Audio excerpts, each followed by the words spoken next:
Yeah, I wanted to ask Dr. Curry about what is his interpretation of, I guess, black academics in mainstream on mainstream television or on mass media platforms that are dominated by white supremacists. I ask this question in the light of uh, the firing of a black professor from her, I guess, a New Jersey community college position after her appearance on Fox News program headed by Tucker Carlson, and also the showcasing of I believe, Dr. Michael Eric Dyson on the HBO program Real Time with Bill Maher. I just wanted to get your interpretation of that. Well, look, I think I mean, when you look at most of the people, or the black intellectuals that that get on these white stations, they don't really give a radical message. And more often than not, there is an ideology, be it feminist or being extremely critical of the black community, that gives them that pulpit. When you look at what they've actually contributed in terms of research, often that is often quite thin, theoretically, and is usually more in line with kind of journalistic reporting of the black condition. That's not to say that it's illegitimate, but it often differs in tone and content from, you know, more academically rigorous work, and it certainly differs in the tone of it. Most radical black thinkers, be they radical on the basis of black Marxism or a kind of black socialism or a kind of black nationalism or critical race theory, these kinds of ideas aren't picked up or rewarded by the white liberal mainstream news outlets. So more often than not, the people who are public intellectuals that appear on these radio stations and shows are people who ascribe to very specific liberal politics. So is why you see Michael Eric Dyson having this argument with Bill Maher and not, say, Adolph Reed, for instance. The reason that is because we don't really have that kind of critical voice that is not going to endorse some form of establishment politics. Michael Eric Dyson was overwhelmingly a supporter for someone like Hillary Clinton, and there are very, very real consequences to even a Clinton presidency. I've always said that it's sort of preferable in kind to a Trump presidency, but we can't underestimate the effects that Clinton would have had on black men and brown men as well. So when we talk about this, we're talking about a political program that most black public intellectuals endorse. That program is going to be extremely liberal. It's going to be critical of racism, but only insofar as it changes white people's minds. It's not going to try to uproot institutions, because these black intellectuals benefit from MSNBC. They benefit from, the same institutions that most black people are excluded from. And largely it's going to be sympathetic or extremely feminist. So when you look at that, that's just going to be how people mobilize through the academy. And there's certainly a function that these intellectuals play, but I think the problem is when they become the dominant voices of black intellectual thinking or black popular thinking, it leads to a kind of stagnation of critical thought, and I think that that's where we're at now. They didn't anticipate Trump winning, so you see that black intellectuals don't have much to say, and they certainly don't have as much to say now as when they did when President Obama was elected. And I think you can see the response, right? People who write the stuff I write, we're being attacked by the alt-right. We're the ones being, the alt-right and pissing off white supremacists and conservatives, because the work that we're doing has been functionally geared to identifying structural racism. It's easy to criticize Barack Obama for his patriarchal or masculinist tendencies when everybody's sympathetic to criticizing the first black president, and everybody's progressive, everybody's liberal, and everybody pays attention to what feminists are saying on Cosmo or whatever online publication of the day. It's quite different to speak out against racism and white supremacy and white feminism when people are coming after your jobs, when people are threatening your lives, right? That's the difference between the public intellectuals that endorse the liberal establishment and black people who have traditionally written and done research within these grammatical black traditions.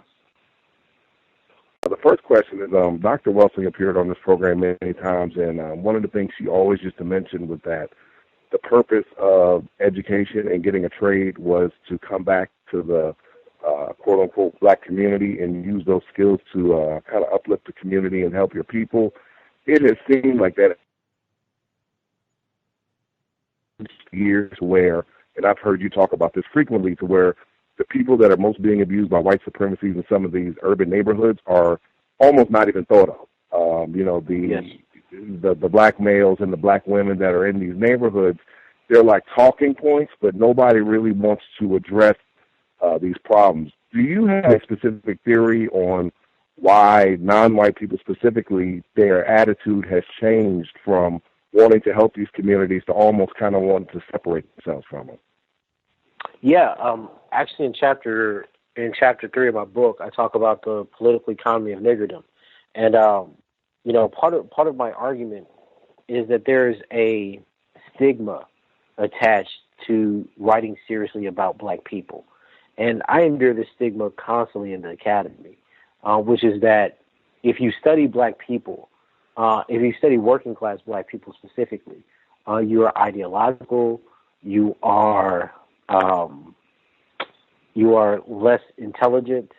You are, it's all kind of stuff, right? If you don't buy into the idea that black people are culturally depraved or pathological to some extent, then people generally don't like your scholarship, because you have to think most of the popular theories about blackness, be it black feminism or black queer theory, most of those theories assume that there's something wrong with the black community. They're homophobic, they're sexist or patriarchal, they're abusive and deviant, right? These theories sell because that's what white liberals want to see. Because if you say that the black community is damaged and you need your theories to solve it, then it makes you marketable. And I wrote a long piece in the book about how many of the arguments against black men are really about this kind of academic managerial class where people bond over the fact that they get to all say that something's wrong with black men, and they make their careers out of saying that they're the answer to it, right? But then when you go in and actually study, and I cite studies by other black feminists like Ellen Simeon, who does great work. She's actually from my hometown, where she challenges this idea. And that's not to say that there aren't black men who are sexist or there aren't black men who are misogynists, but that's not all black men. That's not even the majority of black men historically. And it's not to say that, when we look at working class black people, we don't have problems like domestic abuse and crime and homicide, et cetera. But again, that's not all black people, right? And I especially say this in regard to black men. In a given year, you may have 5,000 or 6,000 homicides, that single offender homicides, black men killing other people, men or women. But there's 18 point something, almost 19 million black men in this society. There's 12.1 million of them that are adults. What is 6,000 of 12.1 million, right? Like the minority, right? Same thing with intimate partner homicide. A few years ago, I think 2014, 191 black women were killed in intimate partner homicide by black men. That's less than a millionth of the adult population of black men in this country. So what does it mean to formulate theories based on 1% or 1 millionth of a group? And I think that's what happens in the academy. You get people trying to distance themselves from black men and working class black people, even though it's only a fraction of those people who end up being locked up or incarcerated or perpetrators of homicide. So the stigma of liberal arts theory is that you can take less than 1% of any group, or certainly less than 10% in practically every case, but in the case of domestic violence, less than 1% of the offenders of that group, and then make an overall case for why all black men are all working class people, or all poor people think X. And I think that's just a morally deplorable position to have. It's a stereotype. It's not an actual theory. We just call it a theory because we don't care about the people. So since they have no humanity, we're bound to respect.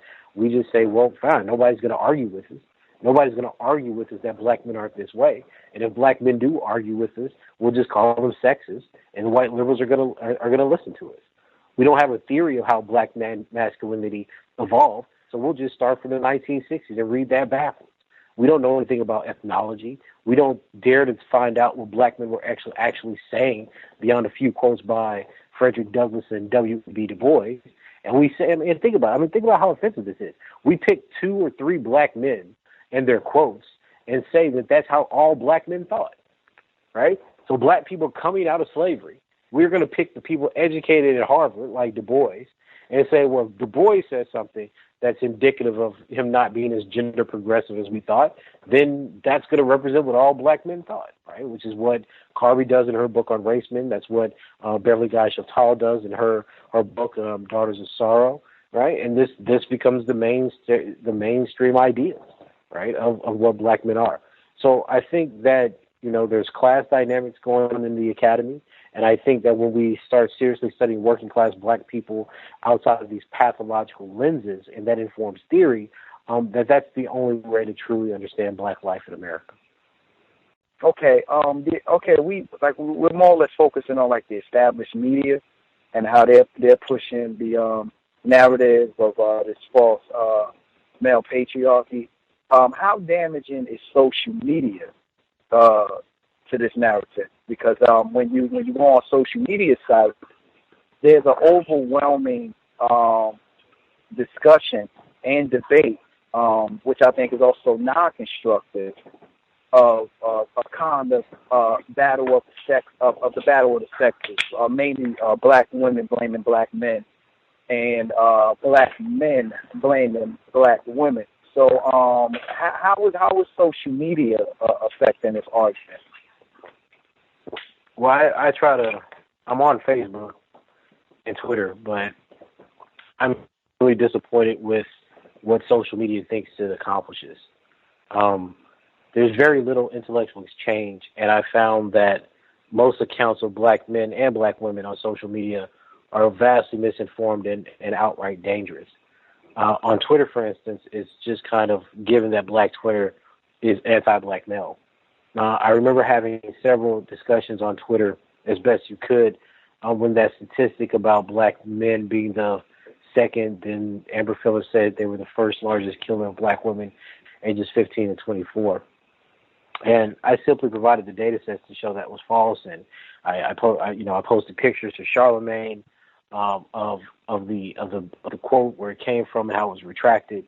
And there was no uptake on that because, there is no fighting stereotypes with facts. And I think that what we see today between black men and black women is really a reflection of the internalized racism that's been documented in our group since studies in the 1970s.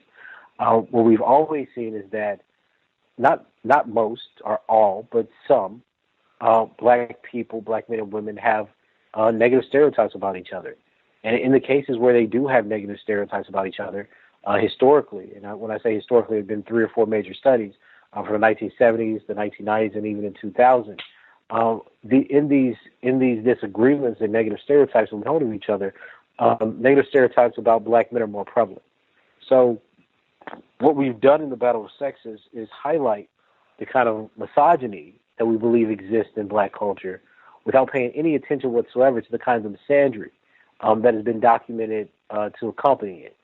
And what that's had the effect of doing is allowing the battle of the sexes, if we decide to call it that, between black people, be specifically endorsed by white liberals in such a way that it furthers the reach and the attraction of feminist politics amongst black people.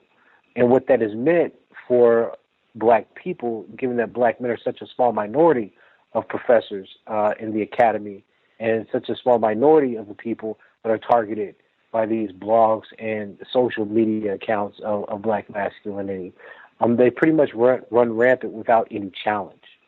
So I think social media as much as it tries to say that it's trying to reach out to the masses of the country and society, really is trying to target students and people who are in some way associated with institutions of higher learning. And the effect of that is that we've socialized and given acceptance to, and in many ways reward both scholars and readers who take a very narrow view of black culture, black love, and black sexuality.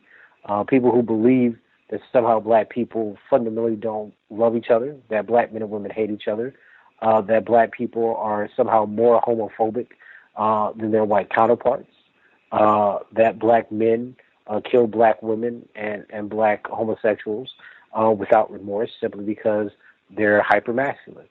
None of these ideas are causal. They happen in our culture the same way that black women kill black men in our culture at astronomical rates, the same way that black women rape young black boys and girls, the same way that black women abuse children. All of these things do happen in our culture. But to say that this is how our culture is, that this is what our culture maintains itself to be, is just wrong. Stated differently, the same way that we could point out that black men abuse black women is the same way we could have pointed out that black women abuse black men and astronomically, I won't say astronomically, but disproportionately abuse black children. We don't develop theories saying that black women are abusers or violent because the humanity of them pushes back.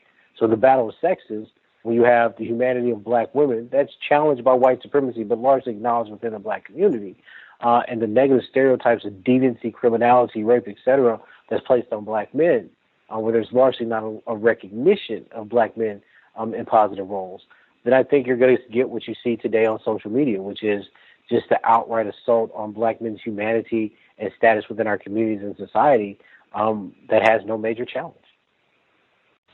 You know, one of the things that happened in the civil rights movement with Derek Bell and his mentor Robert L. Carter was that they understood that fighting for desegregation in the 1950s was kind of a Trojan horse. It was a Pyrrhic victory because it masked the real issue, which was white supremacy.